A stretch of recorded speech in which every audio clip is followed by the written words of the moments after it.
भोलेनाथ और सच्चे भक्त की कथा। प्राचीन समय की बात है।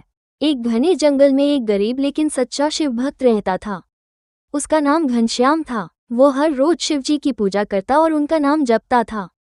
उसका जीवन कठिनाइयों से भरा था, लेकिन उसकी श्रद्धा कभी कम नहीं हुई। एक दिन जंगल में भयंकर अकाल पड़ा। घनश्याम के पास खाने को कुछ भी नहीं बचा। उसने सोचा, हे भोलेनाथ, आप तो भक्तों के दुख हरते हैं। मैं आपकी शरण में हूँ, मेरी मदद करें। उसने एक बेलपत्र का वृक्ष देखा और बेलपत्रों को इकट्ठा कर शिवलिंग पर चढ़ाने का निश्चय किया। उसने भूखे पेट शिवलिंग के पास बैठकर ओम नमः शिवाय का जाप करना शुरू कर दिया। उसकी भक्ति इतनी गहरी थी कि भोलेनाथ प्रसन्न हो गए। शिवजी ने उसे दर्शन दिए और कहा, वत्स, तुम्हारी भक्ति ने मुझे प्रसन्न कर दिया है।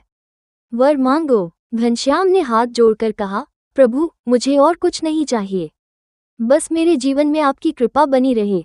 भोलेनाथ उसकी सच्ची भक्ति से बहुत प्रसन्न हुए और कहा, तुम्हारी भक्ति सच्ची और निश्चल है।